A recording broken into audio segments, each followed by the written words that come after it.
chapter, guys. So we made it to the age of 2. We made it through Willow's second birthday last night.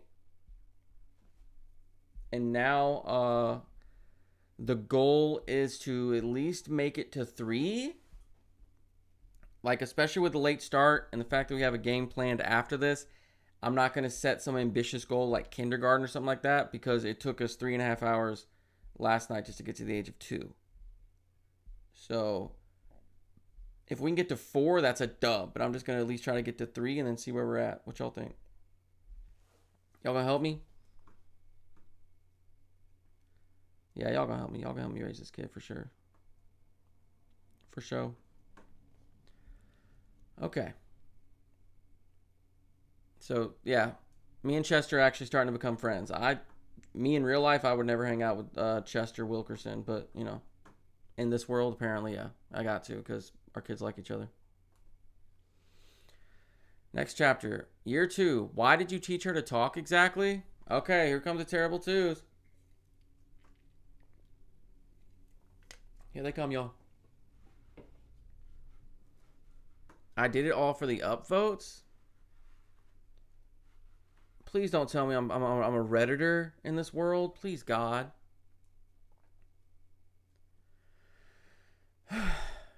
Big passage. Willow has... I feel like I'm taking the fucking SATs, man.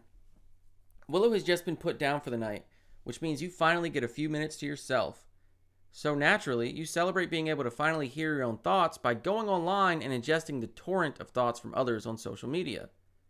After 10 minutes or so of casually scrolling through political screeds, inexplicable photos of food. You can't explain a photo of food? What do you mean? This guy's just trying to use big words. Sometimes they don't even land. And the usual crop of stealthy advertising posts, you come across a video posted by a friend from high school. She has a child who looks to be about the same age as Willow, and her little one apparently saw a baby panda at the zoo for the first time today and flipped out, practically screaming, "Mama, it's a tiny bear! Look at the tiny bear!" and other such 2-year-old remarks. The exponential effect of a cute child raving about a cute panda has resulted in a fair bit of attention. Your friend only has a few dozen followers. Oh, I know where this shit is going. Yet the post has been shared several hundred times. You've never seen someone you know get that much attention with anything they said or did online, especially yourself. What is your normal policy regarding what you post online? What I post online or what I post about my daughter? I guess we gotta read this.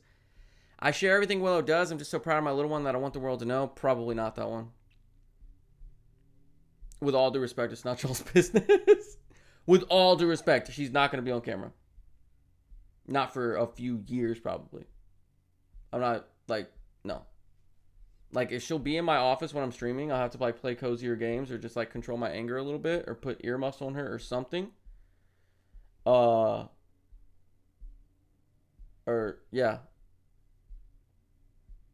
Or have someone come sit while I'm in here. I don't know. And if we have a bigger house, I'll soundproof the office at night. If I'm streaming at night and the wife's home with the kid. She'll be over there on the other side of the camera. We ain't doing all that. I've been hesitant to do it with Riley. Because, he can't consent to that being a dog. And I don't want to be the type that's like, "Oh, I have a dog. He's so cute. Look, he's in the camera." Right? And I'm not trying to start beef with anyone that has their animals and kids on camera. I mean, some of you I will beef with. But it's just it feels exploitative. It feels like I'm using that to, or even if I wasn't trying to, there is a good possibility it could generate more followers, more viewers, more active chat, more money. And although obviously materially and financially that would be cool, I just don't like that.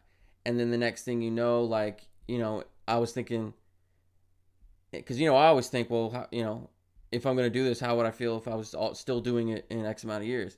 In X amount of years, whenever Riley passes away, now it has to become a worldwide event where I have to make some post and let all my followers know instead of it just being a private moment with my family. You know what I mean? But yeah, with kids, it's just just let them be a kid. Don't be putting too many screens in front of them, and don't be putting them in front of screens. You know, what was that little kid's name? Connor or something? And now he has a fucking like app. He's got like an Amazon, like he has his own, they have like a kid Hulu. Have y'all seen this shit?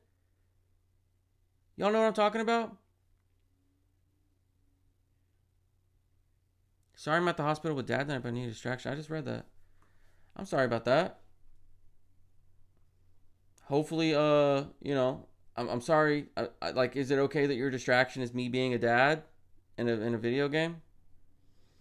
Honestly, if Riley got pets and treats like the Hannah dog on a stream I'd watch, I don't think Riley would mind. No, I don't think I don't think he'd mind either, but it's like he doesn't know that he's looking at camera and there's a bunch of people staring at him. And even that, it's not like with a kid, it's mostly the consent thing, right? That's the whole like you don't have to let your aunt and uncle come over and pinch your cheeks and pick you up and give you hugs and kisses. Like that's up to you. With the dog, it's like it's in the same category, but it's like different. It's like I don't like the feeling I would get because now it's like every time he comes near the threshold, every time he can be seen on camera, now all of a sudden, just like me and my dog chilling, instead of just seeing that as like, oh, he's so nice, he wanted to come hang out with me, it's like, oh, I gotta put a camera on this and show it off and make it part of the stream, and now it's like it's a monetary opportunity, and I never. As soon as I like realized that, like even if I was doing that unintentionally, I felt so gross that I was like, we're not doing that. We're not doing that. Might make a Riley emote at some point. I'm not saying I'm trying to keep him off camera. Like if he comes in, like when we were in Washington, sometimes he would come in and sit on the bed behind me, and I would acknowledge him, but I wouldn't make a big deal about it. But yeah, with a kid, it's that plus the whole, you know, what if they're older and they look back and they don't like this? You know, you use your kid for money and turn your kid into a celebrity and then they don't get to have a childhood type shit. I mean, I know I'm not like fucking huge right now, but if I ever was, you know what I mean? Let them get old enough to somewhat make their own choices at least. And then if they say, hey, you know, can I say hi to the people that you're playing video games with? Sure, come say hi. You know, we got it. The thing is, though, you can't account for other family members because she's probably going to have, you know, a grandparent in the room that wants, like, as soon as she's born, that wants to put an iPhone in her face and snap a bunch of photos and then, like, throw them on Facebook.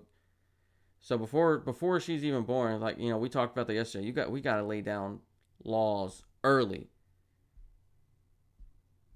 right?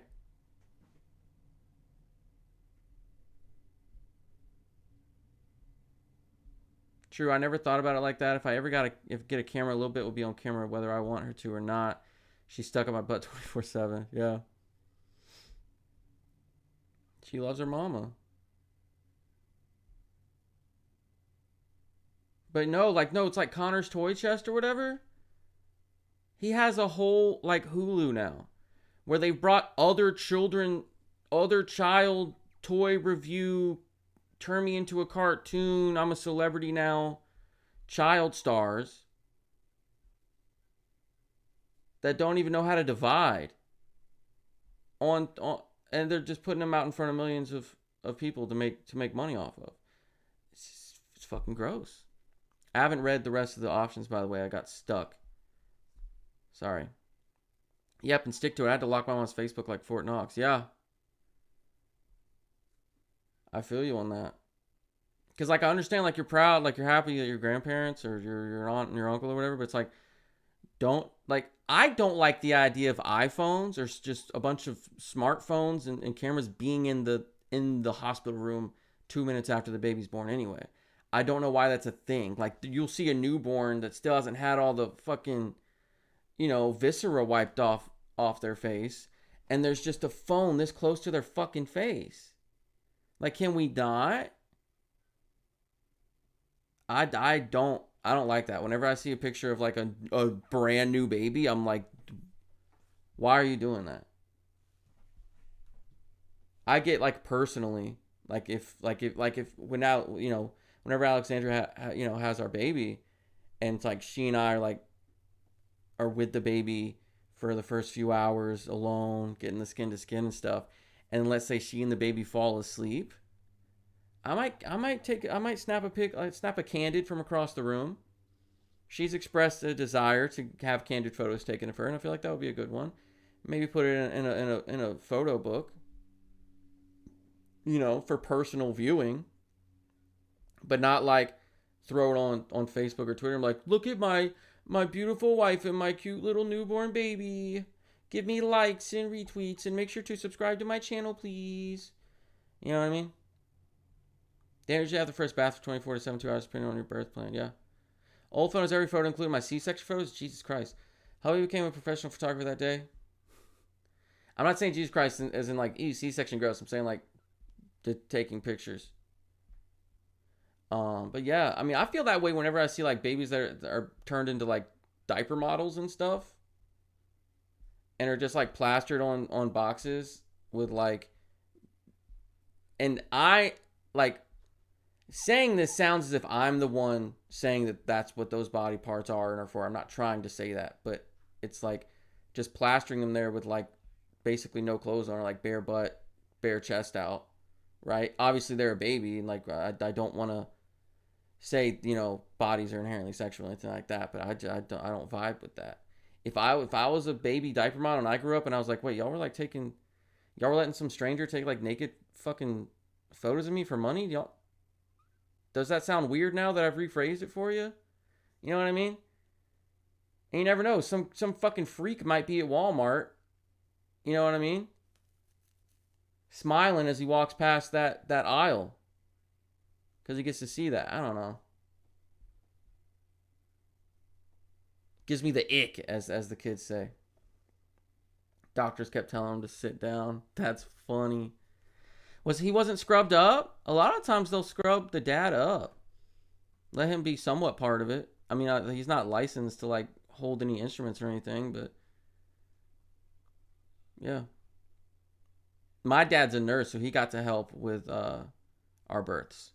Because he's literally like, he was a registered nurse. He's been a nurse manager, supervisor, director. He's done it all. So whenever my sister and I were born, not at the same time, 3 years apart, he got to like help deliver us. Yes, he was, but they have so many dads pass out, they didn't want him to be standing.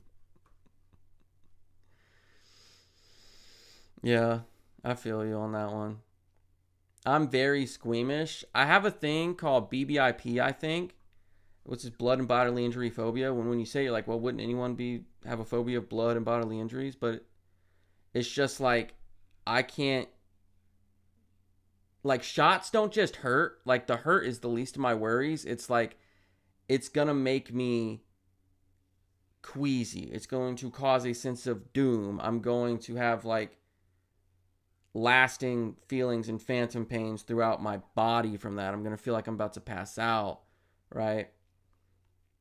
Whenever I was working as a recovery transporter, and the nurse would sign their outpatient out, and I would go over there, and they wouldn't actually be done checking the patient out. They would just be like getting them in the wheelchair and taking their IV out. They would have the IV be the last step. Anytime I got a glimpse of them taking the IV out, I was like, no! Taking it out, not putting it in. It's just fucks with me. And I have a big thing with like, what is it, like sympathetic pain or whatever?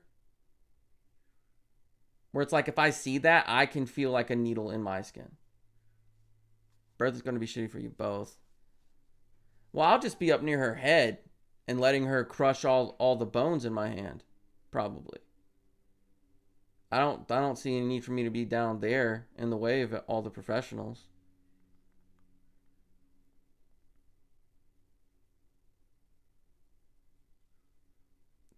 When I was doing my L&D clinicals, I had to tell a dad to sit down because I was certain dude was going to hit the floor any minute.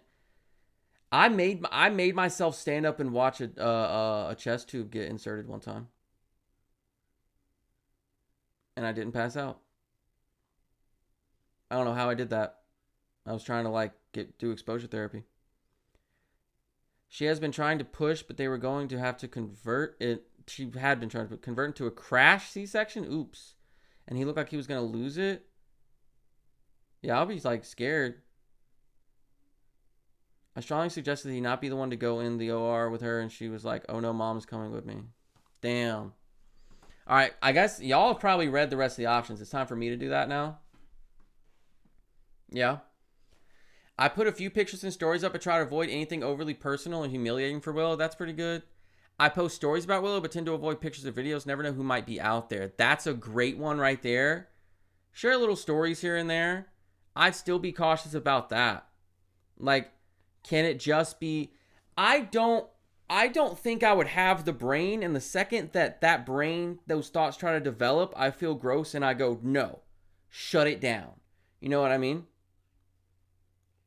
I don't have the brain that when I'm in a moment like that, and I don't think I would, you know, like if I went and had a great day at the park with my daughter, right? And we had ice cream afterwards, and, you know, we played on the slide and the swing, and like we made these memories. The thought I feel, you know, I can't speak until I'm in the moment, isn't passing through my head, oh, I can't wait to tell everyone on social media about this later. I'm just happy to be, you know, having that moment and making those memories with my daughter that I don't have yet. You know what I'm saying? Like, I don't understand why it has to be public. Like, why that has to be something you have to go, like, farm likes off of now. Right? But also, like, a little story every now and then. If someone asks you how you're doing, I'm doing good. Went to the park with the kid today. Had a nice time. You know, nothing wrong with, like... Because, I mean, obviously, if we were in a conversation, especially if I was with another parent or something like that, and you got me talking about my kid, I'd probably start gushing because I can already tell what kind of dad I'm going to be. Right? But, like, going on, you know... Again, just even having that thought in those moments is just like, I don't... Why? Why are you thinking about what you're going to post on Facebook later? You're fucking pushing your daughter on a swing. You know what I mean? Okay, no one online even knows I have a child. What I post? No, you misunderstand. I'm just here for the post of others. Lurkers of the world unite. Honestly, though, in terms of social media that isn't YouTube and Twitch, I am a lurker. Or like a YouTube Shorts comment section every now and then. Right? That's about it. But just to make it clear what my intentions are with not posting, instead of just saying, oh, I just happened not to post. So that's why she's not there. I'm not going to give the I have a boyfriend response. I'm going to be like, no, I do not want to date you, and here's why. Because I said so. I don't know if it will be this one, because I'd probably want everyone to know, hey, I'm a dad now. That's pretty fucking cool. And obviously, I wouldn't be able to stop all the other people in my family from talking about it. Right? I wouldn't be able to, like, you know, stop the grandmothers and all those people from, like, going on, like, oh, yeah. So, like, people would know. I would say this one. Right?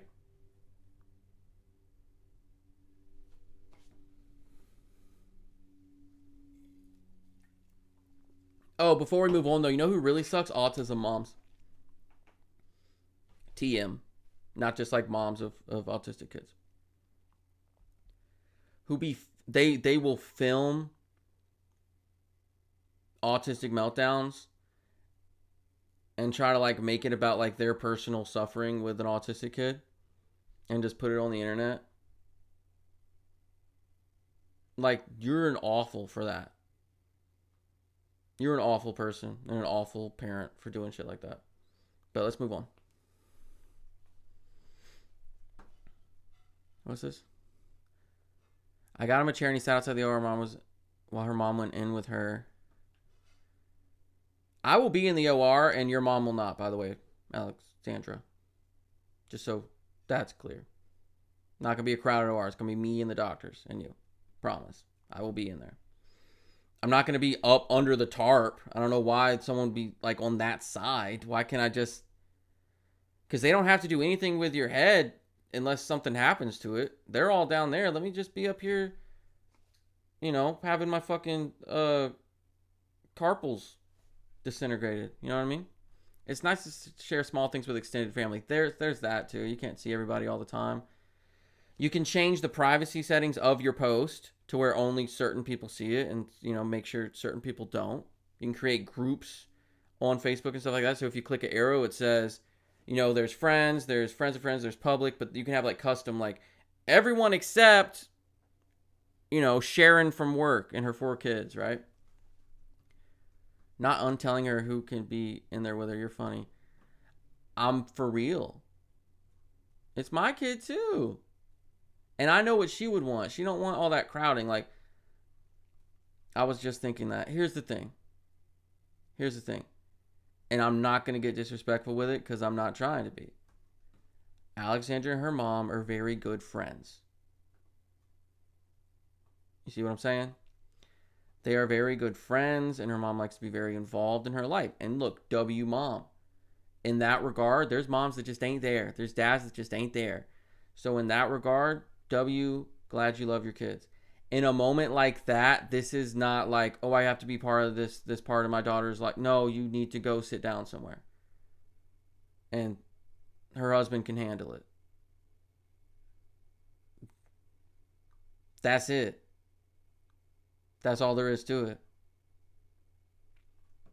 I'll tell you what my birth plan is going to be. Look, she's goofing around, but she has the same opinion. I'm telling you right now, she does. I'm telling you right now, we're in full agreement. That ain't no one going to be in that OR. That ain't her, me, doctors and nurses. That's it. 1000%.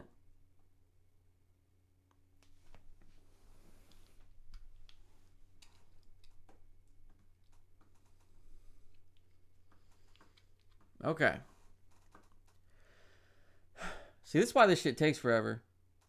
But it's fine. It's a parenting simulator. Obviously, there's going to be conversations about parenting.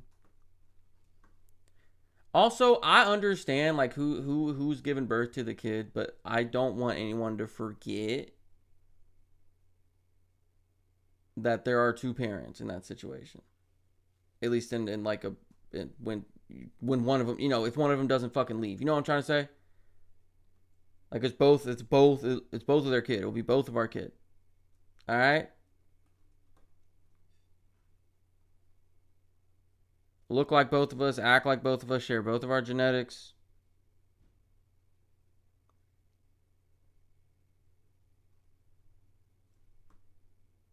I mean, I haven't decided if I want mom in the room or not, but if I have to have a C-section, yes, it would be you. You haven't decided that yet? Shit. Well, damn. I guess I was misinformed. I've decided. Willow has just been put down for the night, which means you finally get a few minutes to yourself.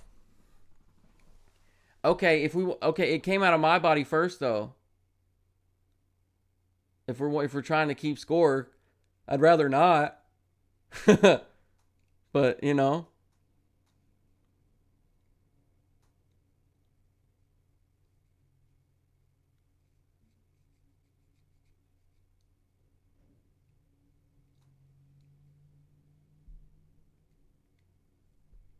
I can't have y'all doing this right now. Y'all don't need to be doing this.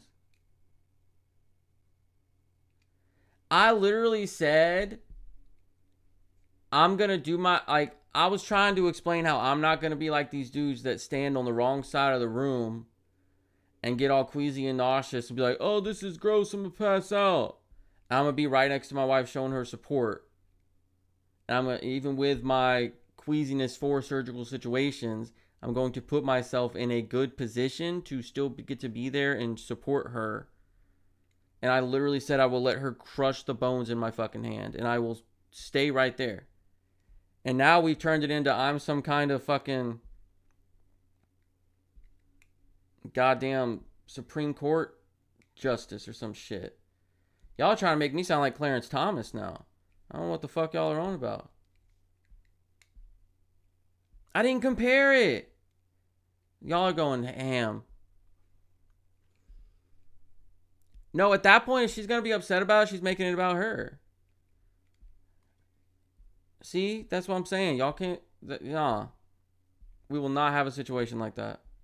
I'm not saying that I'm not saying that will happen and will have to be prevented. I'm saying like Whether it is or not, that's not. No, we're not gonna have someone. Oh, but if you don't let me be in this part of your life, that's completely up to you and your family. I'm gonna be upset because this is about me now, and what I get to see and what I get to be a part of. No, it's not. It is not at all actually about that. Okay, cool. Right? And think about this. It'll be just as much my mother's grandchild as it is your mother's grandchild. Will my mom be invited into the OR? No. My dad's a nurse. He still won't be invited into the OR. The parents of the baby will be there. No one else needs to be in there crying, making a scene, whipping out a phone, being out of control, taking up space. It is a personal moment between a couple and the family that they are creating. That is my opinion. Do not come in here and yap for 5 minutes in my doorway, please.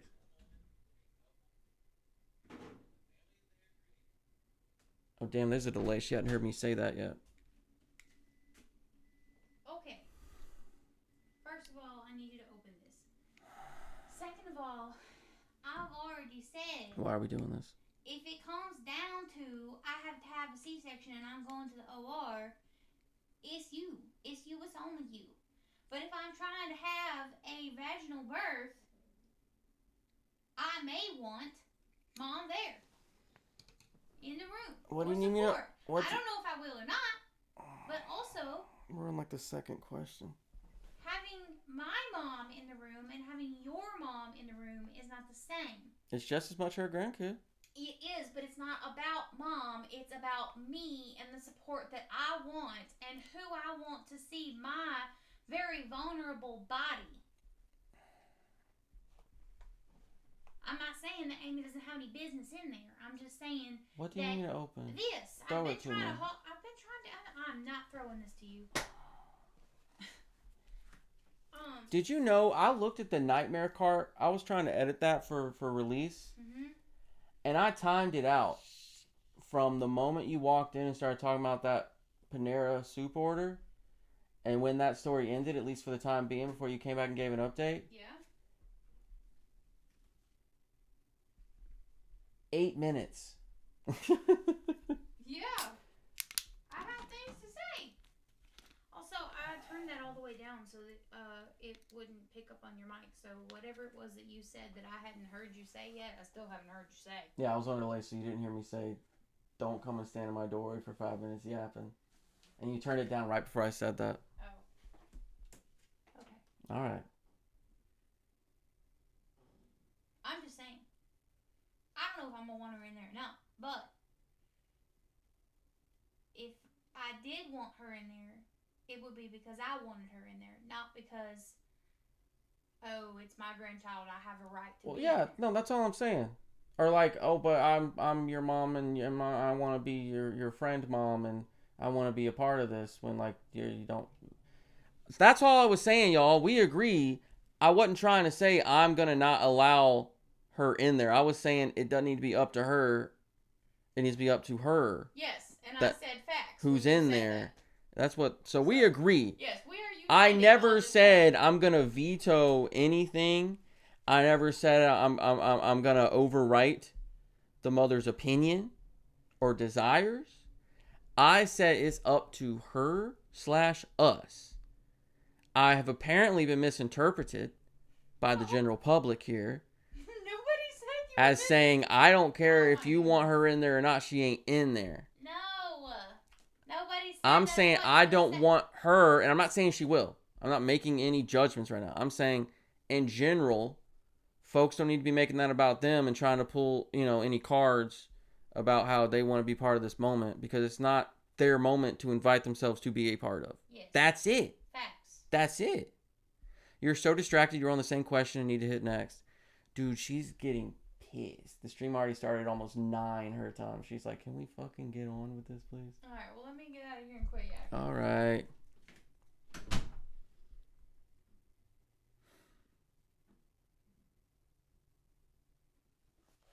Y'all are too much. What do you mean? We're too much. All right, so this one. I'll post stories about her as pro good dad propaganda. Hey, be there for your kids. Do this. I'll share parenting tips, but I will avoid pictures and videos. And also this thing right here. Boom. I'm telling you, I might see some pictures, some family pictures with a blurred out Willow face, etc. We definitely ain't like posting like the nude baby photo shoot all over the internet. I don't know why y'all think this shit's okay. They are not old enough to say, yes, I would like naked photos taken of me. I'm not saying that their body is inherently sexual. I'm not saying the human body is. But I'm saying you gotta wait till someone's old enough to say, oh yeah, sure, you can take naked photos of me. Especially because, like he said, you don't know who's out there. You don't know who's like saving that to the fucking hard drive. You know what I mean? Anyway, sorry. We got dark. Your own parents instilled a healthy fear in you of the... Should I just speedrun this now? Read it way too fast and just like click answers. Your own parents instilled a healthy fear in you of the dangers of the internet. And even though you know some of that was absurd, just enough is true that you'd rather not have Willow's face plastered all over the web. Big W. BRB nurse visit. Damn. Right when I came back. It's all good. Hope it goes well. Still, there are a few people who enjoy your quotes and anecdotes related to Willow and her crazy ways. No, not her crazy ways. I didn't say nothing about her crazy ways. A closer look shows that your former acquaintance's sudden surge in online popularity is no accident. Her video is tied to a contest post from WeView, a news outlet that specializes in feel-good stories of the clickbait variety. You go to the parent post and are greeted with a giant headline in very aggressive font. Show us what you got. The top 10 clips with the most votes from our WeViewers Choice contest will win $2,500 each and be a featured video of the day. There's tons of other prizes for participating, so get out there and share your story. You consider whether it would be worth it to make a submission. It sounds a trifle obnoxious, but the potential rewards cannot be denied. No fucking way. No. No fucking way. I don't even want to hear, but the money's going to be for her. Excuse. I will not be using my child to make money. Ever. Not happening.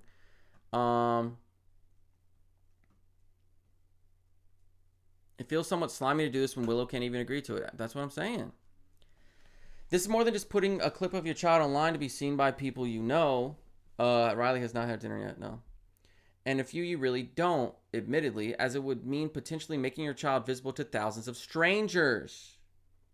There's no way to know if she would think that's a good idea since she's far too young to comprehend it. Willow is only just coming to terms with you not actually being inside the phone when you talk to her through it, after all. Over the next couple of days, your mind drifts back to the contest several times. You finally have an epiphany on Friday night regarding how to handle it. Why would my mind keep drifting back to that? Send the cutest video I have on my phone the day Willow went to the pet store. No, L. Everyone loves to laugh, so I'll send my funniest video. Willie playing as Princess Pea Pants. Absolutely fucking not. Imagine when she's like 15 and the Princess Pea Pants video that won her dad $2,500 gets fucking posted back up on the internet. And she got a bunch of high schoolers fucking calling her that when she's walking down the hallways. What's up, princess? Oh, triple P, Princess Pea Pants. No fucking way.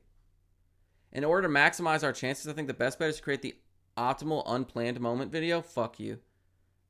I hate fake candidates. My submission will consist of me telling them in extensive detail what I think of their stupid website. Submission, the only thing I'm making today is a sandwich. My epiphany is that this contest is a waste of time. Big dubs. Big dubs. Making a sandwich for the girly. You watch the chaos unfold from a distance, feeling satisfied that you made the right decision for both Willow and yourself by steering well clear of this contest. That satisfaction does dim a bit when you see the clips of the winners receiving their prize money, but overall, it's still better to watch a train wreck than to be at the helm of the locomotive for one. All right. When Willow was little, pretty much anything was a perfectly acceptable toy. A rattle, a ball, a box, your shoes, even your own toes. Now that your child has reached the lofty, they said when she was little, then she's 2 now. The lofty age of 2, however, She's become much more discriminating. I think discriminate is the word here. Now that your child, no, and lately there's been a running theme throughout her request for new playthings. Dinosaurs. New playthings. Dinosaurs. How I should have said that. I thought there was going to be a comma and more shit. Dada, Dada, look at dinosaur stuffs. Dinosaur stuffs. I taught her the word dinosaur. She's 2. Bro, the vocabulary is fucking popping. Let's go, dude. It's something you hear frequently, whether it's at the store or just when Willow sees toy ads while you're browsing online. While Willow lacks in grammatical accuracy, she certainly makes up for it in single-minded determination. You bought your little one a couple of simple play sets related to the new flavor of the month, and she's already spent quite a bit of time with them, which led to the memorable moment when Willow lost her favorite carnivore. Suffice to say, things got very real, very fast, and you were forced to resolve the crisis.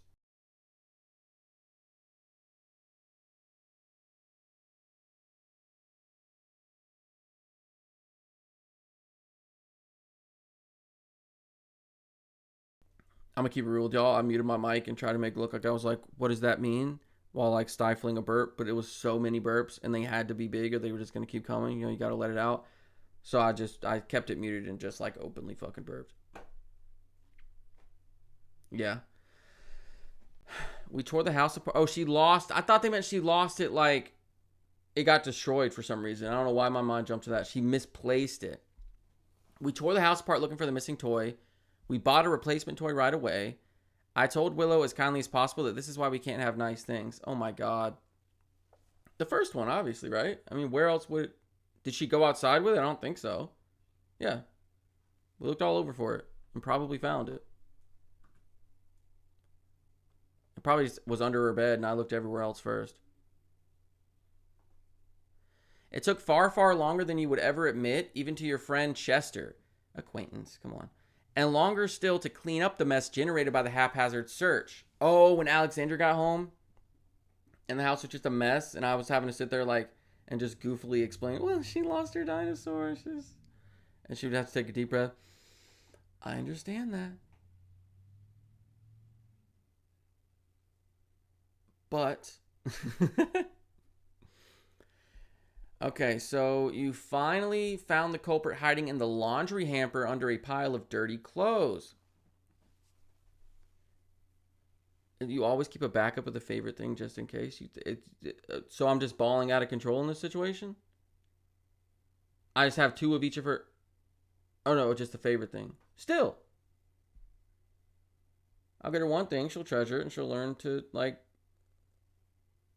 treat it with regard. Because if I immediately show her a backup, then she's like, oh, I can just lose shit now. I have to put it up because it'll just get replaced immediately. I mean, we can look for it, but that's going to be like a task, is searching for it. So how about next time we make sure we know where we're putting our toys? And we have a system. We have a toy chest. We have whatever.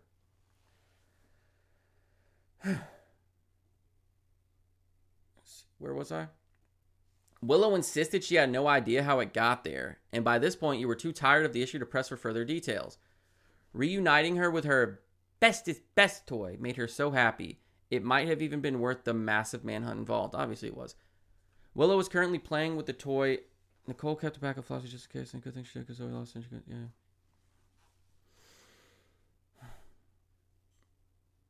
You're just out here giving names now, damn. It might have even been worth the massive manhunt involved.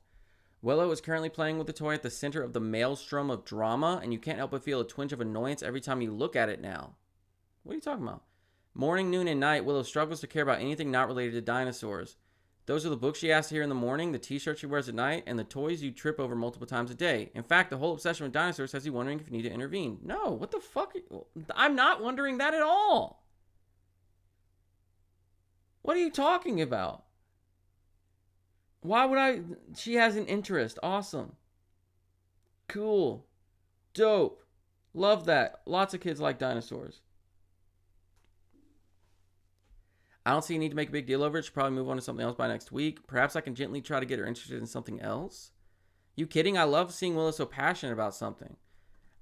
I'm not even going to read this one right here at all.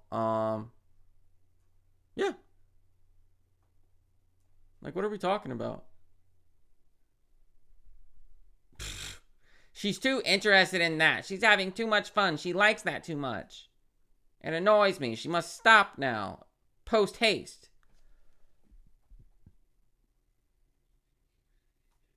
Like, how is it a problem? Exactly. They're learning about dinosaurs. So, like, ecology, animal science? Hello? They're going to have a better vocabulary if they're from a young age learning what a fucking pterodinosaur and shit is. Learning how sometimes there's a silent P in front of a T. Right? Learn about herbivores and carnivores, and it'll be easy because like herbivores, they eat like daddy eats. They don't eat other animals. Right? Kids, dude, loving dinosaurs is just a normal thing for kids. It's so common. I don't understand the issue here. You let go of everything else and sit down to play dinosaurs with your daughter. Well, after we clean up this mess, we're not just going to sit in the middle of a hazardous mess and play with a fucking dinosaur toy. What do you, like, can we clean up? It doesn't matter if she's a bit obsessed now or if her interest gets too intense at times. It's not an interest in crack cocaine. It's dinosaurs. It's a dinosaur toy. Who cares? Too intense. Jesus Christ. Also, maybe she's autistic. Maybe it's a special interest. Right? I think it's just you're on the verge of object permanence and you finally have a thing that you can say, you think of it when it's not right in front of you. And it's cool and you like playing with it. I don't see the fucking problem here. She has a source of joy in her life, and you'll do whatever you can to protect that. Willow beams at you, toy in hand, and says, Dada loves dinosaurs too? You smile and nod. I sure do, cutie. You gotta add something to the cutie. I would at least. Just, hey, cutie. I don't know. I'm gonna be like way more creative than that. You can't pretend that the constant talk about dinosaurs gets any less grating, but seeing how it makes Willow smile does make it worthwhile. Why would it? Maybe at some point I might be like, okay, we're talking about the same thing again. Right? I can sort of see that. I can't go a day without hearing something about dinosaurs, but it's just like they're acting as if I'm just like seething right below the surface about this, and I'm just like biting my tongue and keeping myself from exploding about the fact that my daughter has an interest in dinosaurs and dinosaur toys. In real life, that would not be the case at all. I mean, there's kids that they go through the first 2 or 3 years of their life, and no one knows what's going on. They don't know if it's something with a brain or learning disability or what, and it's a mystery, and they can't. And the kid just he's behind in vocabulary and not very interested in sitting down and learning about even dinosaurs and stuff. Can't put together full sentences yet, right? Even by the age of like 3 or 4, you know? Like, what do I have to, you know what I mean? Like, there's no cause for concern here, is what I'm trying to say. What was attractive? What are you talking about?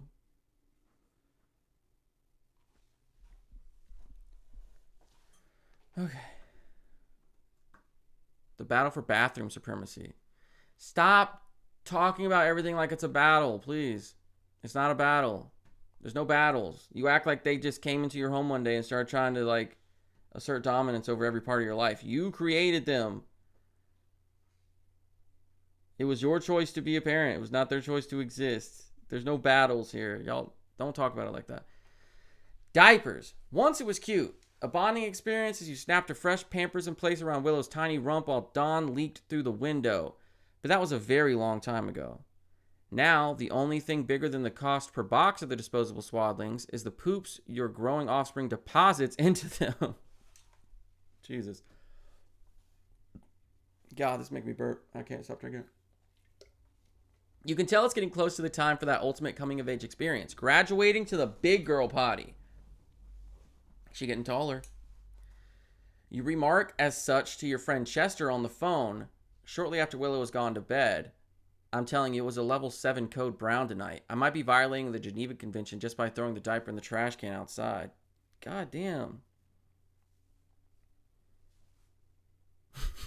That's just crazy. Everything that was just said is crazy to even be saying to another. Why? This the conversation you're having with your acquaintance Chester at night? Yo, man, my daughter shit all over the fucking place, bro. He chuckles. Yeah, this job literally stinks sometimes. No, I gotta do his voice. Yeah, this job literally stinks sometimes. Felicity getting out of diapers was honestly a more exciting experience than her actual conception. There's an inaudible grumble from his wife in the background. You can't tell if this is in protest or agreement. I'm telling y'all, I do not like Chester, dude. I don't like him. It's hard not to envy your friend. Despite Felicity only being 3 months older than Willow, she's been using the toilet for almost half a year. One day, Felicity was in diapers. A couple weeks later, she was in underpants. Of course, a rug had also been replaced in their front hall, but that seems like a small price to pay at this point. What do you want to ask Chester about the toilet training process? Why do I have to ask Chester?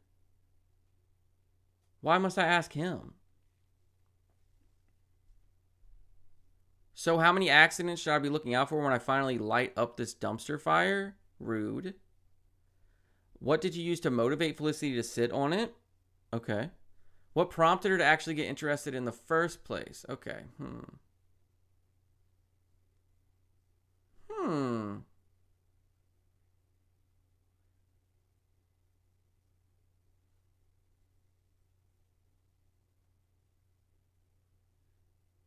These other two are good questions. The first one's stupid, but like, what did you use to motivate her? And then what prompted her to actually get interested in it? I might say the third one, especially if I'm suspicious that she has what both her parents have. That like to actually like be involved in this process, that it would be something that she had to have an interest in and like wants to do. She can't just like you know what I mean, and like be good at it. So if I think about it, I think I would ask the third question, and then I would also ask this at some point. But I think my first question would be like, right, like big brain. Like, is that something that she wanted to do? Like, was she starting to get bothered by it? Like, how did she know there was another way? I don't know. Like, questions I'd never thought of before until this moment, I would start asking. TBH, Willow should have been working on potty training in the first place. Well, yeah. According to the game, I'm a single dad. I keep reiterating that won't be the case, but I think the game just has its own canon there, but we're still gonna pretend like you're in the picture here. Every time it's a moment just between me and her, like you're at work or something. He ponders a moment. I don't really know. It was like a bolt of lightning. 1 minute, Felicity couldn't care less. The next, she couldn't stop talking about it. Though we did help that along a bit. Chester laughs. Like so many problems in life, this one was solved by a liberal application of candy. The bargaining power of chocolate cannot be underestimated. You hope this answer helps with a mystery that... So then look, he told me how it motivates her too. You hope this answer helps with a mystery that has plagued you for some time. Your own practice potty has lain fallow ever since Willow received it at her second birthday party. What does that mean? Just unused? It hasn't been used. Say that, you fucking weirdo. No amount of coaxing has gotten her to sit on it for longer than a second or two, and nowadays the only thing touching it is a small brown spider spinning a web inside the plastic bowl. Are you going to deal with that? A small brown spider? Oh, how do I know it's not a brown recluse? I'm not a scientist. The second I see... look, spiders are cool. I'm going to say right now, I don't mess with them outside. If it's daddy long legs, I'm like, whatever. Okay, I understand. Sometimes I even see a spider in the house and I'm like, cool, fine, we're cool. Maybe just like get out though. Small brown spider or big fucking spider, it dies. And that's just like, just because I don't want it there. I don't want it to bite my dog or something. or like, crawl on my wife while she's sleeping. I got a kid. There's a small brown spider spinning web inside the plastic bowl. Why is it still there? Get rid of it. Take the toilet outside and pat it a couple times and get the spider in the yard, or kill the fucking thing. I don't know. I don't know. I don't even understand this. I understand why we're saying the small spider is still in there and it's brown. A brown spider. No. No. Sometimes kids show interest because they see their parents do it. Huh?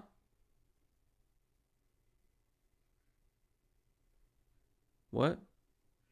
Well, then she shouldn't have a problem because I know you're going to be the mom that's like, doing, like, hey, we going to bathe together and do all this, and they'll, I'm going to go to the bathroom real quick and blah, blah, blah, blah, blah.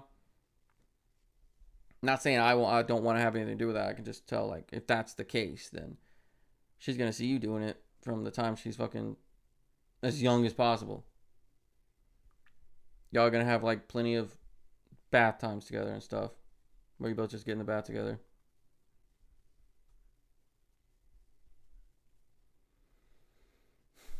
I will also do that. I'm trying to find a good way to phrase this, because like it keeps coming out awkwardly, or like I could be easily misunderstood. They see the parents eating the pie and then they want to try.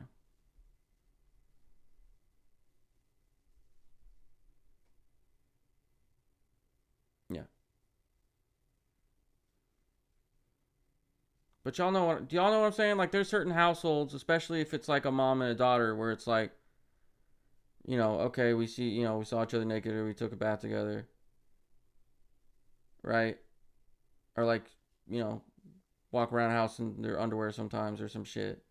There's families that are not cool with that. Families like I'm not comfortable with that. But like I can see the benefits of, let's not teach them to be ashamed of their bodies. Right? Let's not teach them, like, even when they're in the comfort of their home, they have to like cover up. Right? Especially like as a baby, like why would you even look at a kid and think of anything like that? So if you're saying they see their parents use the pie and then they want to try, I'm saying like then there won't be an issue because you will probably be naked in the bathroom with them using the potty, using the bath. And now I've just made things very awkward. I feel like I'm putting my foot in my mouth, am I? You said facts, so I feel like I'm saved. Yo, saved. Saved. Let's see. You hope this answer helps with the mystery that plays you. Oh no. Once the conversation runs its natural course, you hang up and stare at the dusty simulated toilet on your bathroom rug, thinking long and hard about your next plan of attack for this issue. Okay. Let's see. I'm good at this. I'm good at, you're not interested in this. Let's find a way to make it interesting. Let's find, like, I'll give a story, quick story. One of our nieces has some like eccentricities, idiosyncrasies, right? Ways that she prefers things, ways that she talks about things, right? And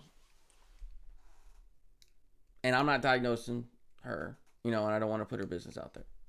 So I'll leave it at that. Which kind of just puts the business out there by saying all of that. It just kind of feels like I'm beating around the bush. But anyway, for example, there was one time we were at the fair together and she wanted one of those like foot-long hot dogs from the cart. And so her mom gets it for her and we sit down and then she's just kind of like poking at it. Or it's a corn dog. And her mom is like starting to get a little frustrated because she's like, look, we got that for you and now you're just like poking at it. You don't want to eat it. Like, why'd you say you wanted it, when I bought it for you? And not like, she's like a great mom. She wasn't like being aggressive at all. She was just like, come on now, sort of. And so after watching this for several seconds, I did like the math in my head.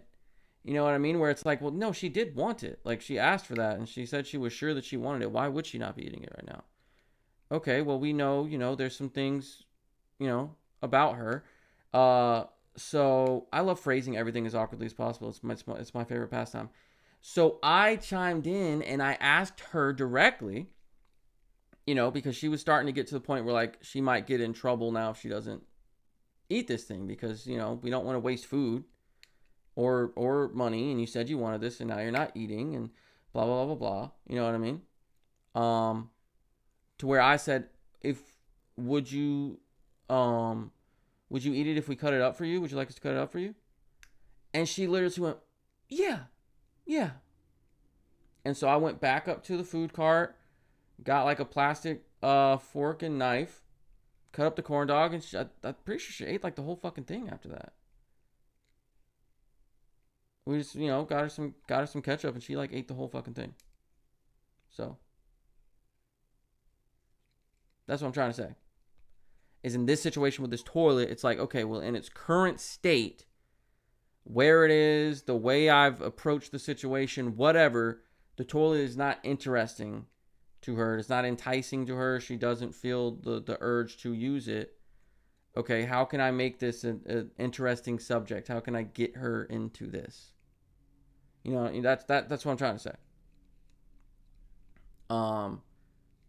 Yeah, being a uncle is like a little bit of training. It's definitely not the same thing at all, but like situations like that, definitely I feel like they help prepare you. It helps when the kid reminds you of yourself. You know what I mean? No more Mr. Nice Dada. Willow's going to sit on the accursed thing until something drops. That's crazy. That's crazy. That's crazy. Personally, I like sticker charts. See, that's the thing. You set up a reward system instead of like you want positive reinforcement, right? Not do this thing you don't want to do, or I'm going to be mad at you and possibly punish you. Is now you're forcing them, you're putting them in a corner, forcing them to pick between two things they don't want. They don't want to do it, and they don't want you to be pissed off. And that's not fair, and that fucks with their fucking brain. You know what I mean? For life. Really. Like that will literally help someone develop like anxiety, especially around decisions, asking their boss for a raise, using their PTO. Like it will fuck them up, right? So don't do that. Be like, okay, well, if we do this, right, then we can have this. Isn't that cool? This leads to this thing, right? So Dada will remain Mr. Nice Dada. Don't worry. I think Chester's blatant bribery could prove a valid tactic.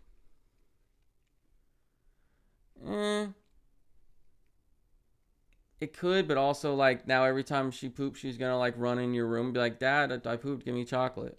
Like you're the fucking you're the shit fairy now, right? She leaves some poop in the toilet. You come, you take it, and you replace it with some chocolate for her to eat. I don't think so. There's no sense dealing with this right now. She'll go when she's good and ready. Sort of, kind of. Peer pressure is underrated as a teaching tool. I'll plan a play date with Felicity to highlight the virtues of a diaperless life. See, that's kind of what I was thinking. Right? We'd have to make sure that was okay with everyone involved. But yeah. Bring them over and somehow let it be known to Willow that Felicity doesn't wear diapers anymore, or I don't know, that would be tough because like what I'm thinking, this gives me the image of like two baby toilets facing each other in one bathroom, and like a little girl each sitting on them, and they're having like he just had a play date on the toilets, and like this is fun, we're doing it together.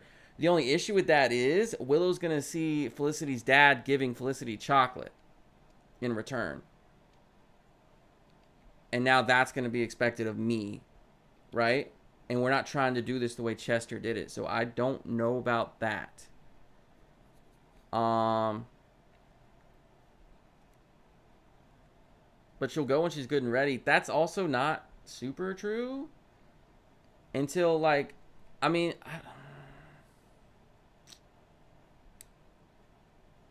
Because if she, I mean, she's just fine with how it is right now, then like why would she, especially as a 2-year-old, have an urge to be like, I want to evolve to a higher plane of being, right? I don't want this anymore, unless it's just like really irritating her, and she's aware of like all the benefits of a diaperless life. I don't, you guys know what I'm trying to fucking say? I would probably tell myself she's 2. There's plenty of 2-year-olds in diapers. Like, let's just, it's probably not the biggest deal right now.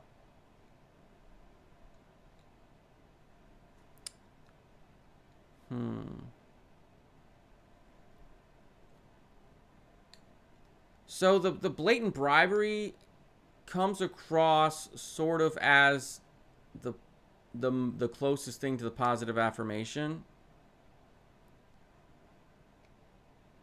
But I'm also thinking it doesn't even have to be like a toilet play date. Let's say if Willow can understand enough human language, especially language of other 2-year-olds, it's a decently big deal though. Yeah, it is, especially once she gets like 3, 4, and you don't want to be sending her to kindergarten. She's still wearing diapers, right? Obviously, I mean some people might have to, but like it's not an optimal situation. So what I could see is like just have a play date, and at some point she'll notice a difference, right?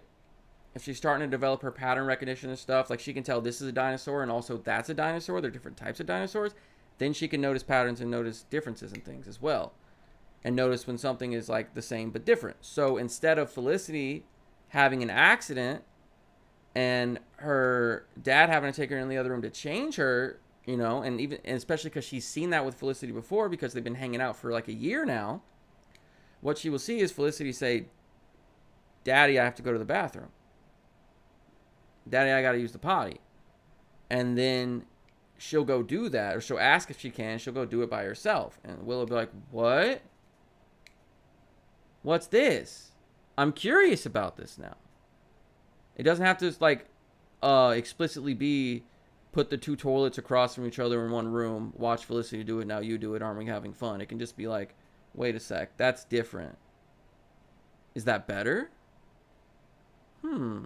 She seems to be back to playing a lot quicker. She doesn't have to spend a lot of time on her back getting wiped down.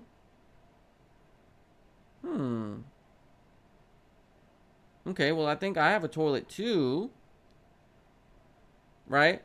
Just maybe tell Chester if you're going to give her chocolate, like don't let Willow know that happened. Don't let her see the chocolate give. Right? Don't let her see the handoff there, because I don't want to turn into that. Especially going to pre-K. So I'm still going to say peer pressure.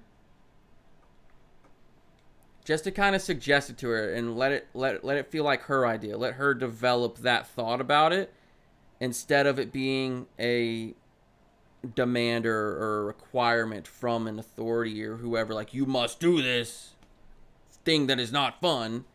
Let her just develop a somewhat natural interest in it, and then we'll go from there.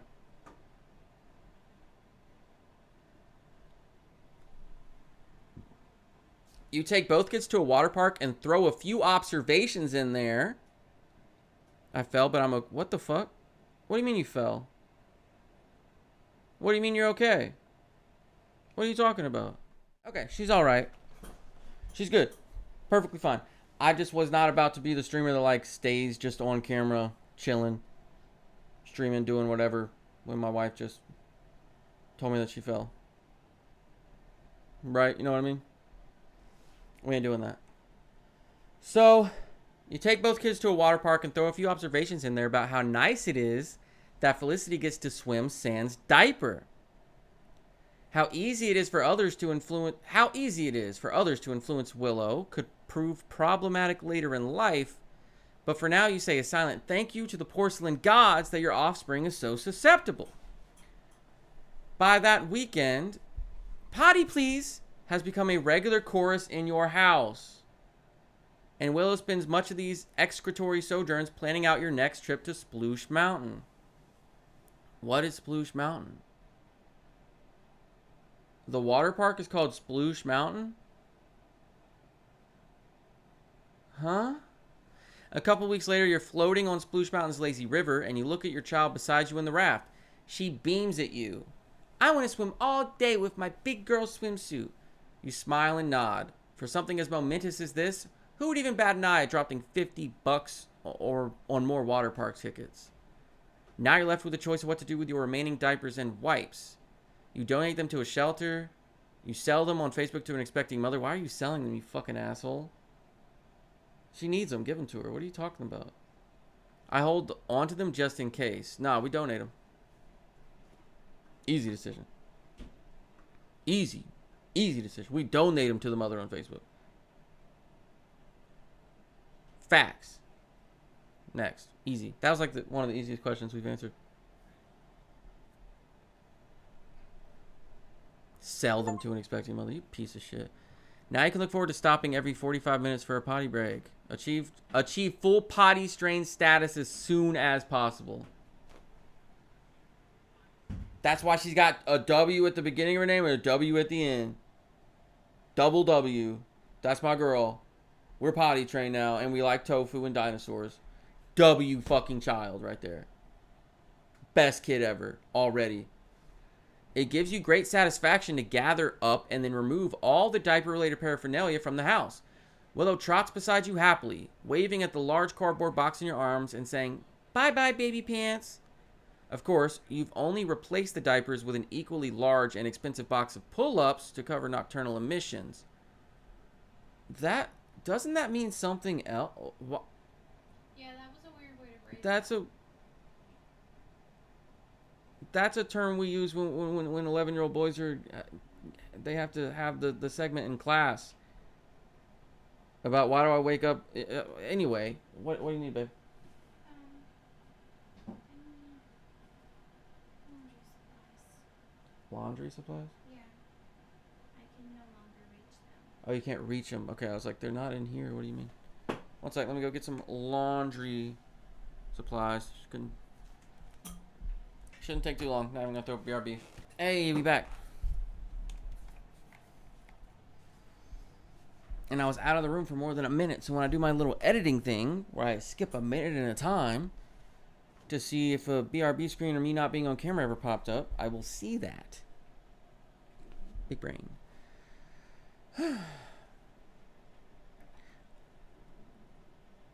Yeah, this is weird. Why not the situation that calling it that. That's not what that is. Just say like bedtime accidents. Just say something like, well, there's so many other things you could say. This guy kept like looking up like what's a big word, or not looking it up sometimes, because sometimes it just doesn't even land. It doesn't fit. Whatever. It's forward progress no matter which way you slice it. Precisely. The year draws to a close. There was a time, not so long ago, when you had no choice but to guess what Willow was thinking. She could point, grunt, and most certainly she could cry. But that was about as much help as you received during that endless game of charades. Now Willow is talking so much and so well that she's progressing fast for a fucking 2-year-old, by the way. Like, she's just like walking, just like chatting it up. You know what I mean? Talking so much and so well that the issue is less about finding out what she wants and more about how to find the off switch for those times when the constant chatter threatens your last shred of sanity. I'm a fucking chatterbox too, bro. And I get a chance for someone to sit there and like listen to me and think that I fucking know everything. That might be kind of fun. Honestly, even telling her something simple. Something like some simple shit, but I know it and I'm the only one that she's ever heard it from. And now I'm just the smartest fucking person she knows. Look, even just for ego, that's pretty fucking cool. I don't think I'd get too mad that she wants to talk. I'd be more upset, put it this way. Usually in these, and when I think about these, I'd be like, okay, well, which extreme would be worse? You know what I mean? And I think, well, I'd be more upset if she didn't want to fucking talk to me. Right? Or I'd be more concerned if she wasn't verbal. You know what I mean? Right? That would be something we have to like look into. You know? Not scared, just concerned. So, all right. Just want to put that out there. We ain't no puzzle piece people. over here. But anyway, yeah, I don't know. I mean, I get it. I get people say that, but at the same time, I don't know. I just feel like my kid is just gonna be built diffy, and so will I. What a bubbly child we have. It's, yeah, for sure. I'm raising her. Of course, she's gonna be bubbly. I built this. But as you watch your new, oh, she's 3 already. We already got her to age 3. 2 was fucking quick. So that's why she's walking around talking full sentences. When did she turn 3? Did I miss something? Because we were just on the phone like 3 pages ago with Chester talking about how fun her second birthday was.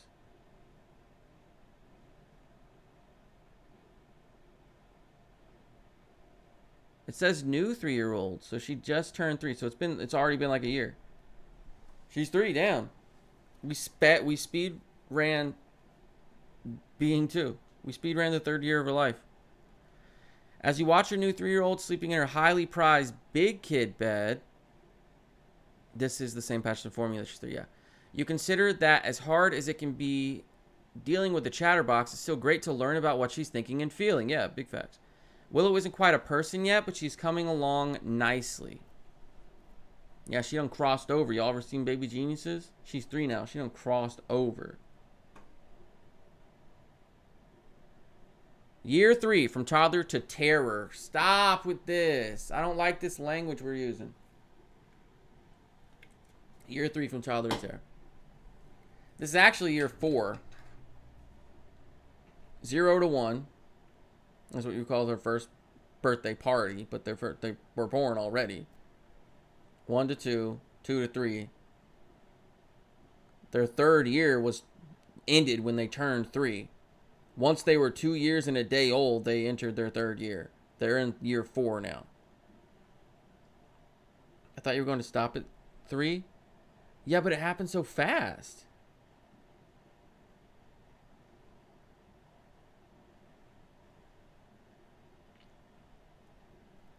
It happened hella fast. I said we were going to see where we were after we got to 3.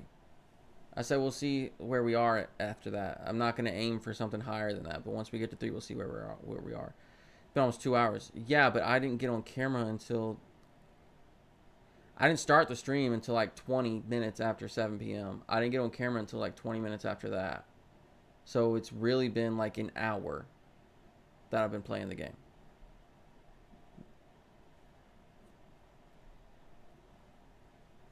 Or maybe an hour 20. See what I'm saying? Okay.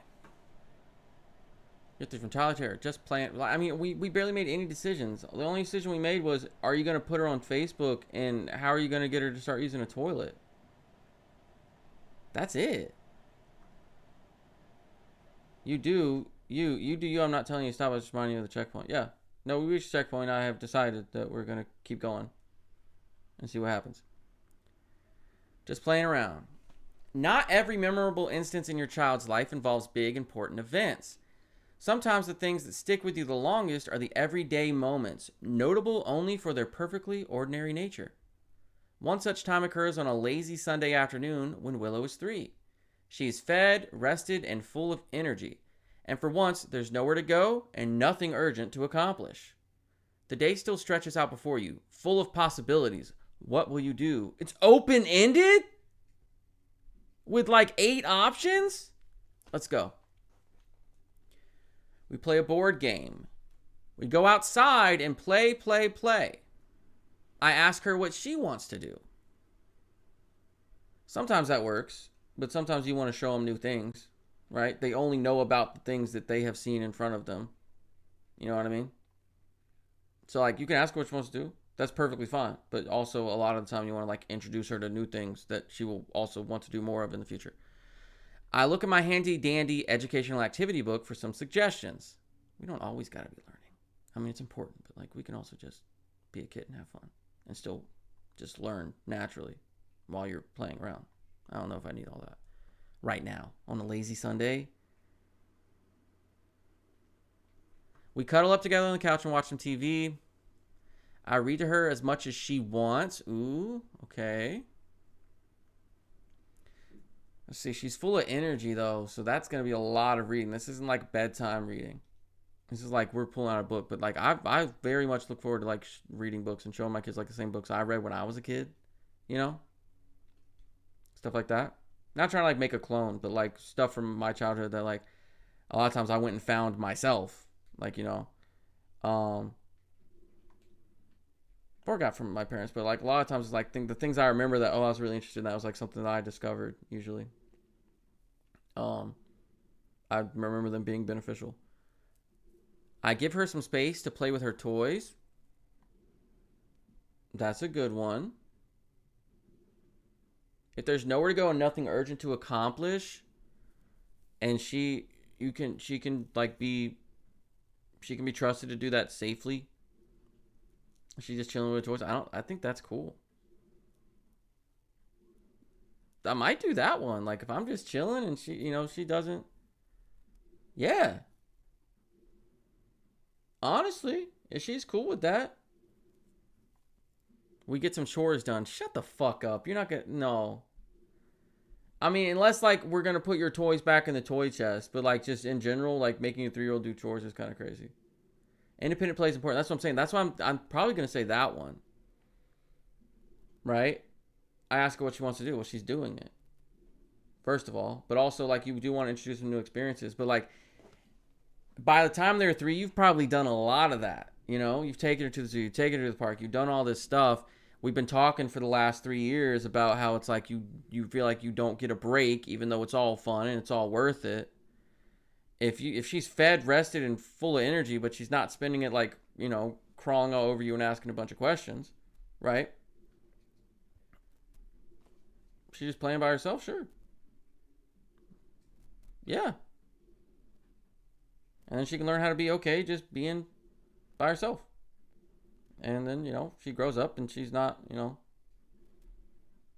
dependent on other people's company. I mean, we are like a social species, but I'm just saying, like, she'll understand that, like, you don't have to be the person with the most friends. You don't always have to have a significant other in your life to find value, right? Everyone always, like being single is, like, means that it's, like, the lack of, instead of just, like, it is, but, like, it's just, like, there's so many people that have like this sitcom idea of what being single is, because I guess they learned about relationships from fucking sitcoms, and it's like, man, I can't get a date, like girl, I can't find a girl that likes me. I can't do this, I can't do that. It's like, okay, what if you just like chilled, and maybe one day someone will come along, right? You gotta think long term with like every decision you make. Most decisions you make, at least with your kid when they're a kid, that like aren't big to you, since they have a small brain, it is big to them, and then it sticks with them. So I think if she's just chilling with her toys, right? Why do I have to hover over her and be like, let me do something with you though? No, I'll chill. I'll keep an eye on you, and you play with your toys. That's fine. Hello?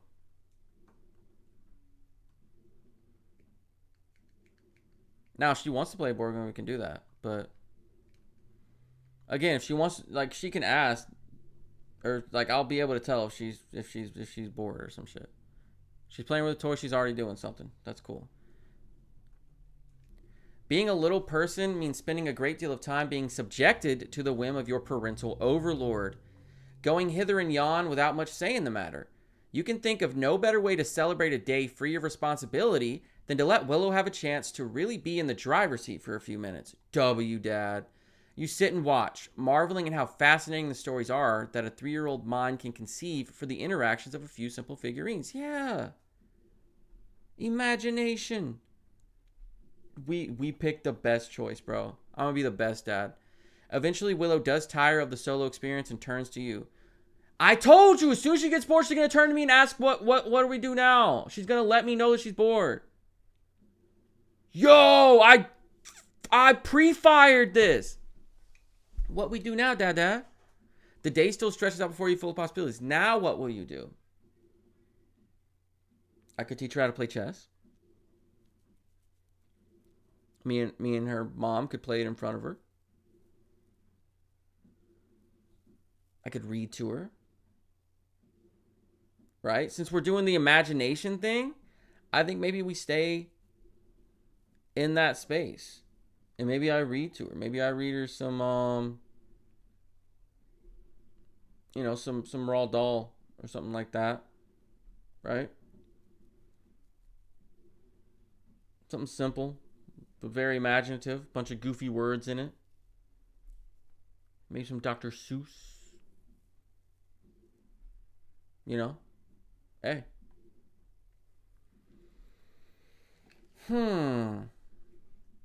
She's asking what will we do. Ask her what she wants to do. She's been making decisions. I don't like.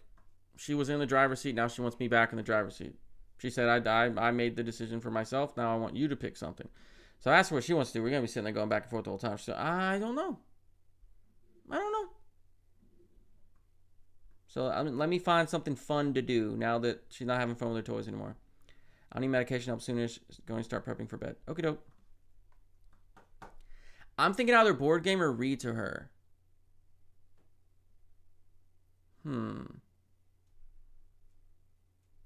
Or go outside.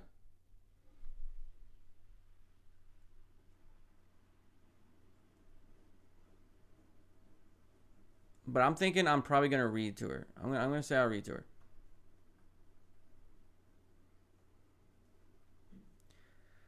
You plop down onto the couch and pat the spot next to you. All right, go find Dada some books to read and climb up here. Willow happily complies, grabbing a large stack of picture books and climbing up beside you. Of course, you don't get very far into the pile of literature. In true kid fashion, Willow enjoys the first couple of books so much that she just wants you to read them over and over again. As nice as this time is, the exclamations of again do prove a trifle grating. There's nothing like repetition to really please the under 6 crowd. The day still stretches out before you, full of possibilities. What will you do?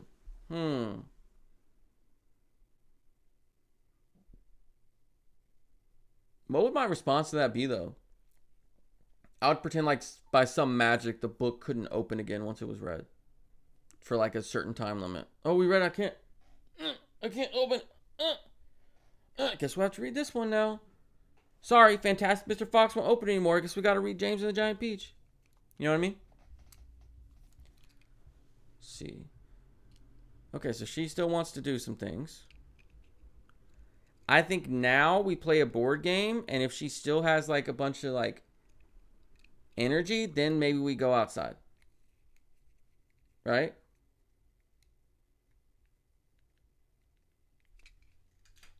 So let's say board game.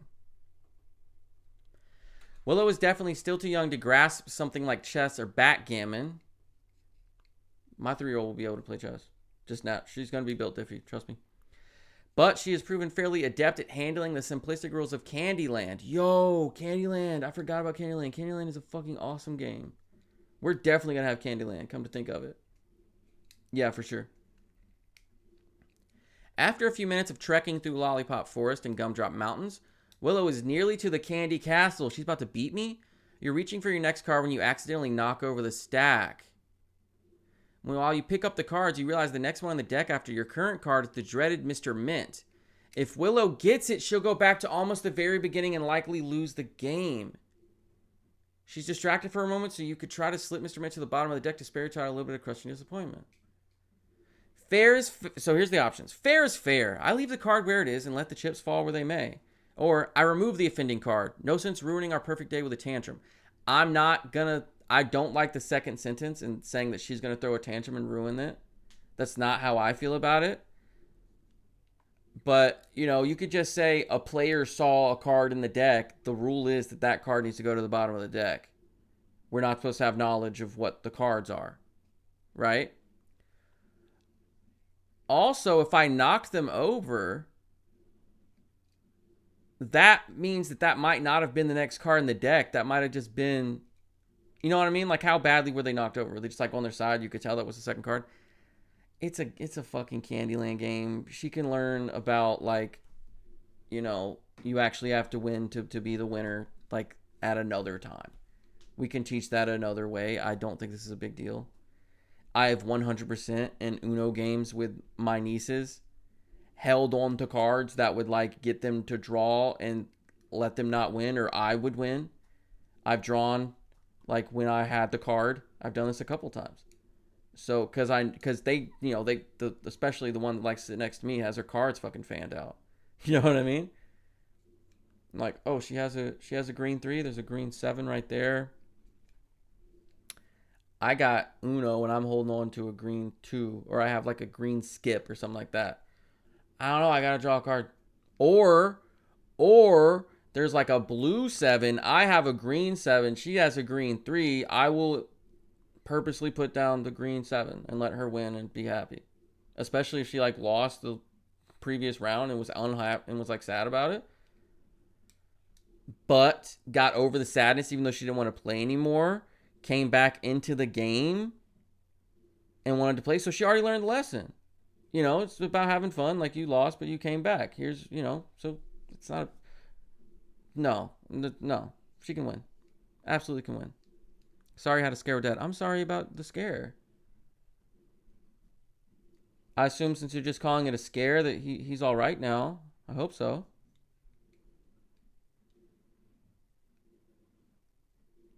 I'm sorry that's going on.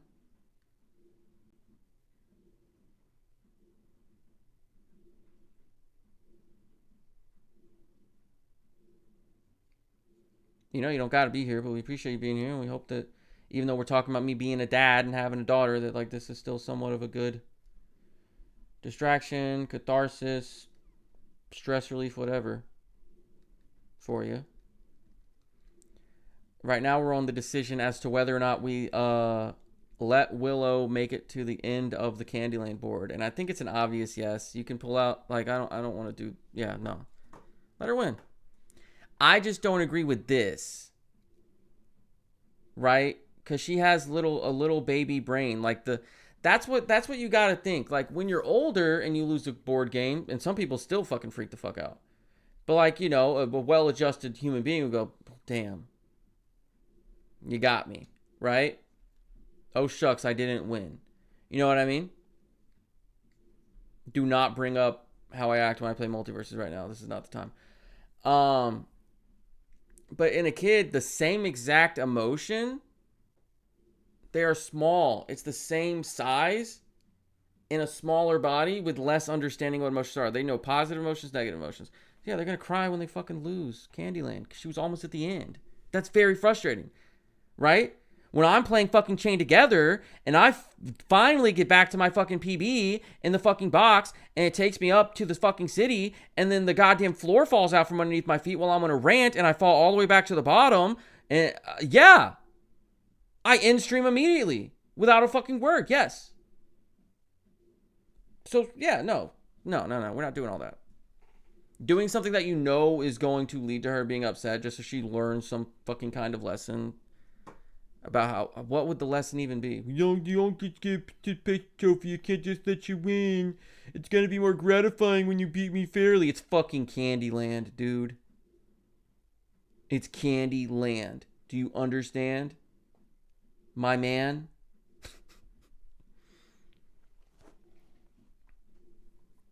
Plus, I'm still not 100% sure it was the second card. What if it was the third? What if it was for me? We don't know. Your minty would-be antagonist disappears into the deck unseen, and a few turns later, Willow cruises into the Candy Castle. She beams at you and invites your game piece up to eat the treats. We celebrate together. Dude, W winner. She didn't rub it in my face. She didn't like fucking go, haha, I win. You're not in the winners club. She didn't do none of it. She said, you come up to the castle with me. We celebrate. Your little plastic pieces devour the whole board in seconds, and you smile both at your cute offspring and the potential crisis you so expertly averted. In celebration of the game, each of you enjoys a piece of actual candy as well, then try to decide what to do next. The day draws to a close. I read that so fast. What to do next? Pause. The day draws to a close. What will you do with the little bit of time remaining? Who says it's drawing to a close? I'm letting Willow stay up late just this once. No, don't do that. Why is that got... No. We're already being the fun dad. Like, we order in some food and talk for a bit. Just order food and just sit there and chat. Just chat. Let her choose what we should have for dinner and help make it too.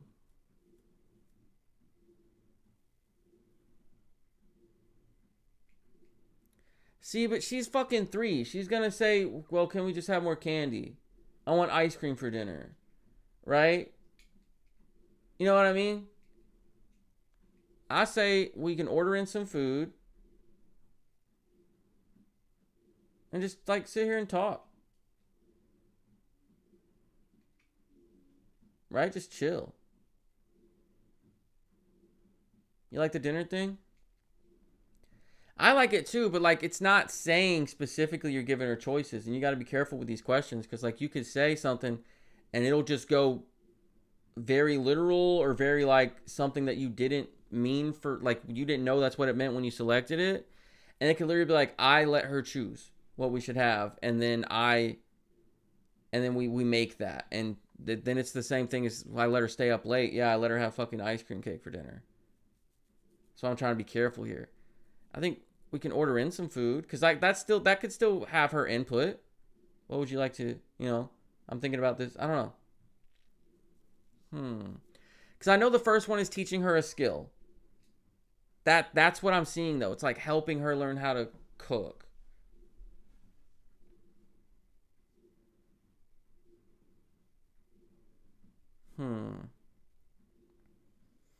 The only thing that is like making me hesitant about the first answer is just it's too ambiguous with the I'll let Willow choose what we should have for dinner. You see what I'm saying? Because it doesn't say I'll give her a few options and let her pick from them. It's saying I'll let her choose what we should have.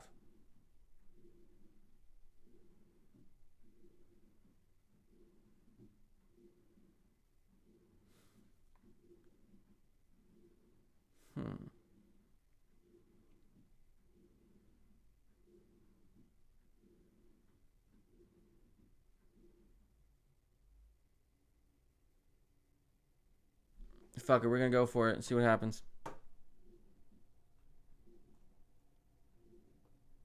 It's a chance to teach her a skill. I want waffles. This is what I'm talking about. I want waffle. I want waffles is the reply you get. And frankly, it sounds pretty good to you too after a long day of playing. She does make a bit of a mess with the batter, but she clearly enjoys being part of the process. I'm not even mad about it. W. The meal is sticky and sweet, and by the end of it, the same could be said for Willow. Bath time. Of course, all days eventually end, no matter how much you may wish they didn't. By the time your revels are done, Willow is so tired, you scoop her up and carry her to bed on your shoulder, like you did when she was a baby.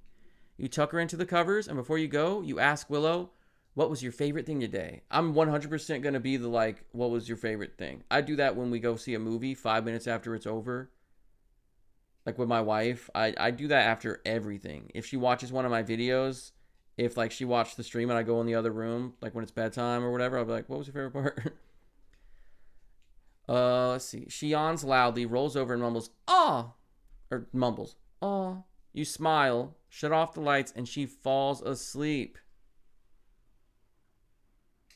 W day with dad.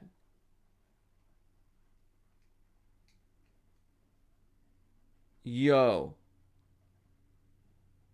We had independent play. We read together. We played a board game. And we learned how to cook. Or learn how to make waffles at least. Learn how to like be part of the food making process in the kitchen. And then went to bed and went straight to sleep.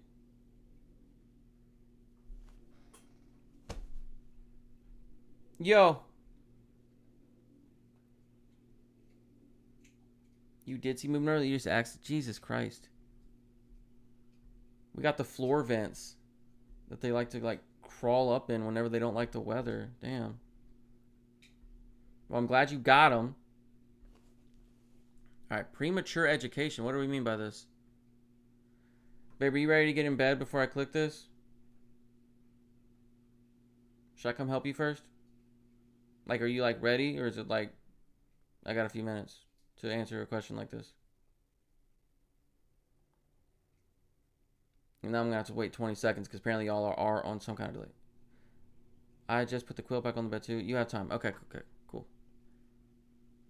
Premature education. Lately, it seems that preschool has been coming up more and more often in your life. I'm sick of comparing everything she does to everything Felicity does. She's not going to spend her life chasing fucking Felicity. I don't give a fuck. I'm sick of seeing Felicity's name about she's doing it. Why isn't Willow doing it? Oh, Chester and Felicity. I don't give a fuck. Stop with this. I'm not comparing her accomplishments and her progressions to Felicity's. I'm sick of it. I'm saying every time I see Felicity doing something, I gotta get fucking, oh, well, Willow's not doing that. What's wrong? She's Willow and that's Felicity. You know what I mean? If I see it one more time, I'm gonna get pissed off, bro. Hello, fun size. Make sure you're drinking water and get something to eat, all right? Hospitals have cafeterias and vending machines. Just eat something.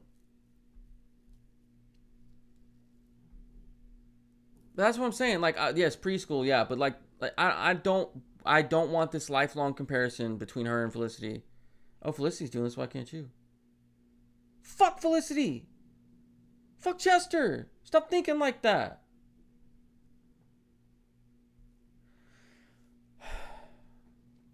Several other kids from the library group. Oh, so we still do that. We still do the mommy and me thing.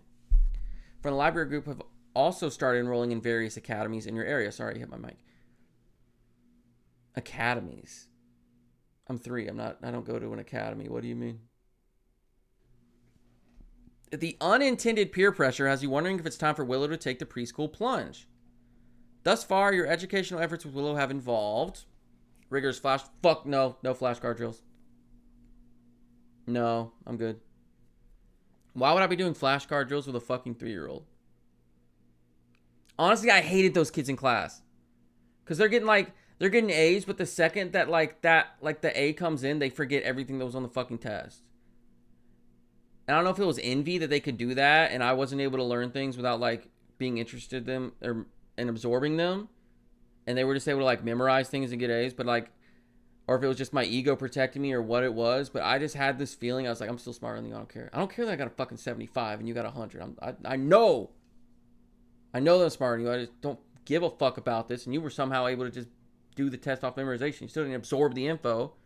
The 75% of the fucking questions I got right are info that I fucking absorbed, and a lot of it I probably still remember today. You got 100% of the test right, but you don't remember any of that fucking shit. So hey, what up?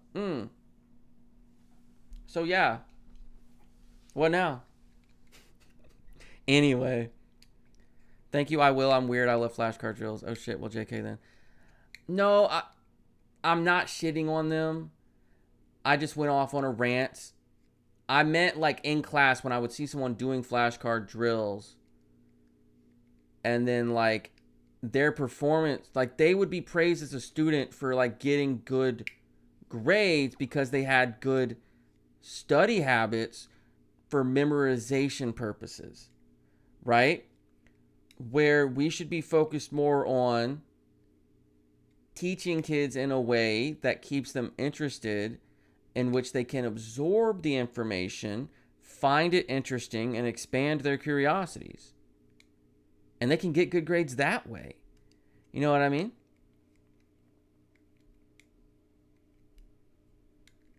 That's all I was saying. But yeah. Anyway, so but when I was younger, what it came off is like I would look at them and like be like, "Fuck you." I'm like in my head, I'm like, "Fuck you." I'm so smart. You don't care. I don't fucking care. And you don't either. Not like you're just better at like memorizing and like associating. Oh, when I see that sentence, I need to pick this option because that word is in it. This means that. But it's not like an actual absorption of like, this is why this means that. It's just like playing a matching game. Right? So it is a good study habit, but like once you get your test grade, like do you stay interested in that topic? Do you continue reading about it? Do you continue expanding your knowledge and like curiosities in that area? You know? I mean, good, but like, I'm happy that you were able to get a good grade, though. Hey, get a good grade. I'm not gonna hate on good grades. Fun size says nope. Yeah, exactly. She exactly about remembering it after the class. I have ADHD. I'm just a people pleaser and I want a good grade. Yeah, I feel you on that. It's weird. I went through I went from the I'm a type of ADHD that like doesn't care what people think. I'm a loner and I always risk getting in trouble with the teacher, especially if they don't follow the IEP and they expect me to like learn at the same in the same way as everyone else, and then all of a sudden my like grades are getting treated as like disciplinary issues, and like I'm like rebellious, smart ass, lone wolf type. And then all of a sudden, like since I was 19, I turned into this really 18. It's probably has something to do with getting my first job. Became this like people pleaser that is so scared of like telling people no and getting their reaction when they hear it. Lately, it seems that preschool has been coming up more and more often in your life. Oh, yeah. Okay. So, what have I done to help educate her? It's not flashcards. And she wouldn't absorb that. Because she has ADHD. Willow has ADHD. Her mom has it. Her dad has it. She has it. You know what I mean? It's set in stone. You can't escape it. Her mom has it. Her dad has it. They got it from at least one parent. I know my dad has it. Saturday trips to the museum, fucking big dubs. We're going to click that. Loads of public television. Not loads. No, I don't think so. Maybe some Cyber Chase or some Magic School Bus. Possibly some Hey Arnold or something from the old days. When we're just trying to chill. But interactive apps, no, she's not going to be an iPad baby. I'm going to Saturday trips to the museum, right? Go explore. Go somewhere outside the house. Go look at the dinosaurs. Read the plaques. Learn these big words and what they mean. Embrace curiosity. Embrace the unknown. W Saturday trips to the museum. Big fat W Saturday trips to the museum. For sure. Let's go. Absolutely. Head and shoulders above every other option here. Not just museum, though. Art galleries, W. The zoo, W. Even the aquarium that's a couple cities over, W. As long as they treat the animals well. I don't want to hear nothing about no mistreatment. Wherever there's things to see and informational plaques to read, there you are. It soaks up a lot of your free time, but the results have been positive. Here's the thing. I want to be there too. Why would I not? Oh, it's my free time. Oh, I wanted to do this, but I guess I'll just have to go to a fucking art museum with my daughter. God. That sounds fucking cool. I love that. Let's go to the fucking interactive Van Gogh museum with Willow and walk around inside a Starry Night and learn about it. Sounds cool as fuck. What are you talking about?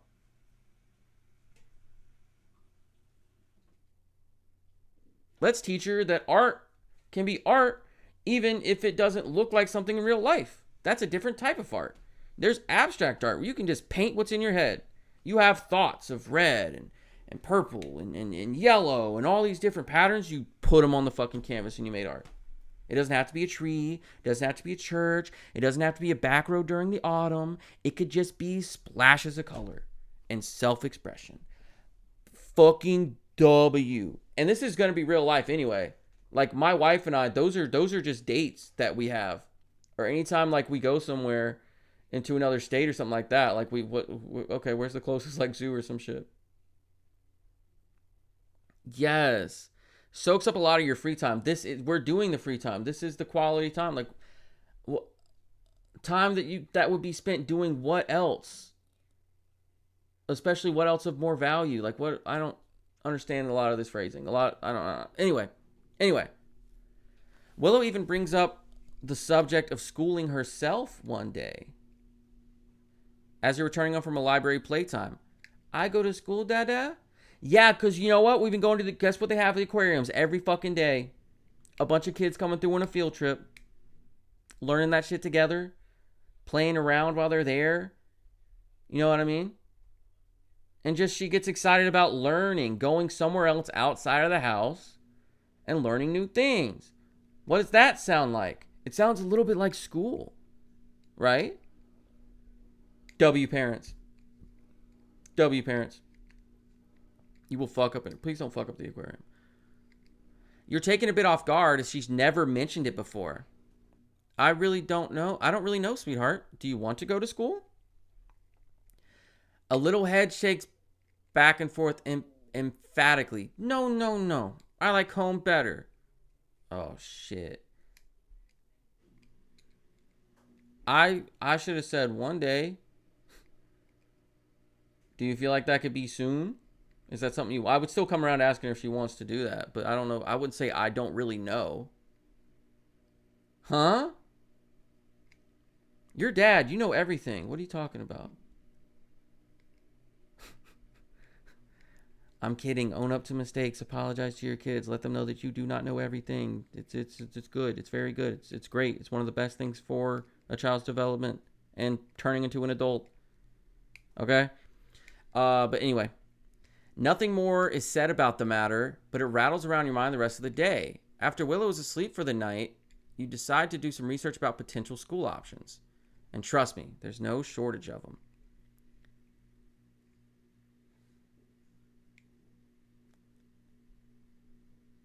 I mean, she hasn't been to school yet. So she doesn't know if she likes home better. She hasn't been to school yet. You know what I mean?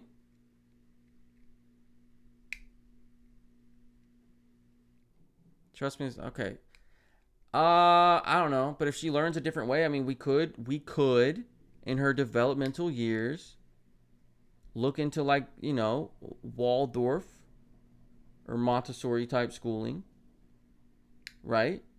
Hands-on, interactive, one-to-one type learning.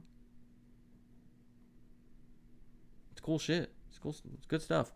My wife says she is ready to be assisted into bed, so I will be right back. Okay. Anyway, so we're going to see about getting Willow into school soon. Okay? That's what we're doing now.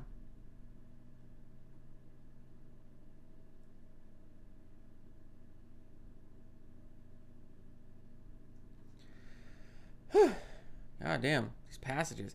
After a couple of hours going over an endless array of cheerful websites, social media reviews, and your own mildly depressing bank statements, you've narrowed it down to a few possibilities in your area. First, there's the tuition-free Head Start preschool. Okay. The teachers are underpaid, and you'll be lucky if there's one adult per 8 or 9 kids, but the price is certainly right. She needs an IEP. I mean, one adult for 8 or 9 is like, in terms of like a teacher teaching a class of like 16-year-olds, that's probably okay. But an underpaid preschool teacher dealing with 9 toddlers, not okay. If you want to go private, there's Spring Steps, the long-running private establishment not far from your home. It's modest in price. A private school that's modest in price? Okay. And all their teachers have degrees. Some people do mention class size as a potential issue with this place as well, however. Pathways is held up as the gold standard by many, both because of its results and because you may need to uncover a rich vein of the precious metal in order to afford it. Hey, in this universe, I got streamer money. Let's just pretend I got like big streamer money in this universe, right? We just add that to the meta. Billed as a gentle guiding hand for tomorrow's future, it's all about learning without boundaries or rigid structure. W. They need structure. Rigid structure, you know. Structure in terms of when this event arises, we have a thing to deal with that. Not structures in like, you must be doing this thing. Or like, everything's going to fucking fall apart. The weight of the world is on your shoulders at all times. Do your tasks. Like, this is not Among Us. This is preschool. Can we relax? You know what I mean? It's exclusive, full of cutting-edge resources, and you're about 85% sure you can swing it as long as you work copious amounts of overtime and drop your morning coffee run in favor of the pallid swill they serve at work. Okay, so I don't have streamer money in this universe. In this universe, I somehow work a desk job and still have all this time with my kid. Awesome. But here's the thing. Now now she has a malnourished dad and a dad that doesn't see her as much. I don't like that. I don't think she would like that. Right? However, there's always another option. None of the above. There's no law that says Willow has to be in preschool, and you can always take care of teaching her yourself. That's how it's been up to this point, after all. What preschool seems best for Willow?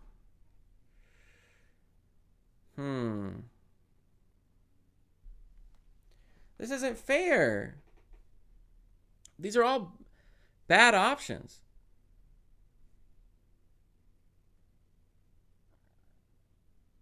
I mean, Spring Steps is the most like Mama Bear, Goldilocks option, right?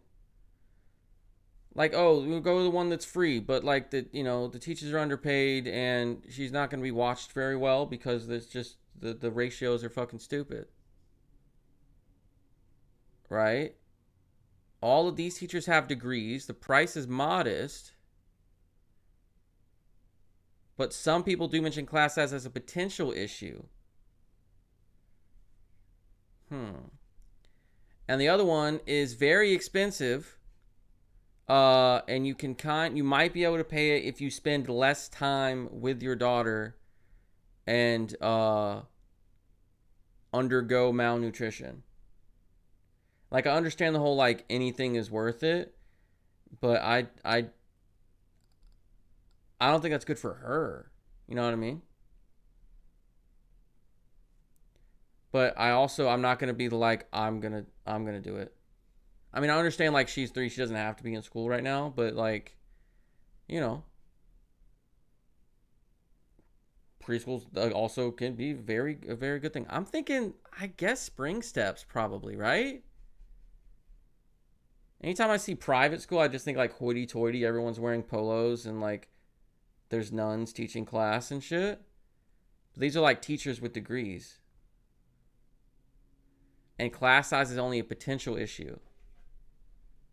But that's different from just like a regular preschool teacher off the street.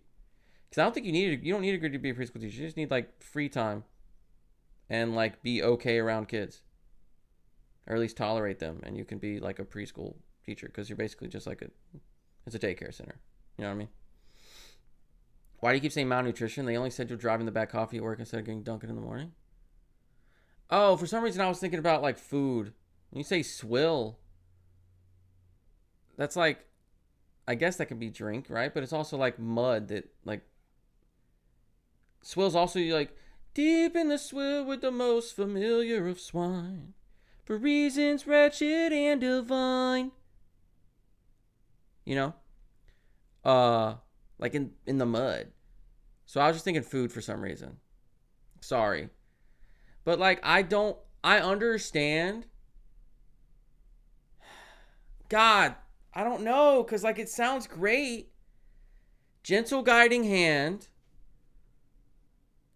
without boundaries and rigid structures. So basically saying like she'll have an IEP,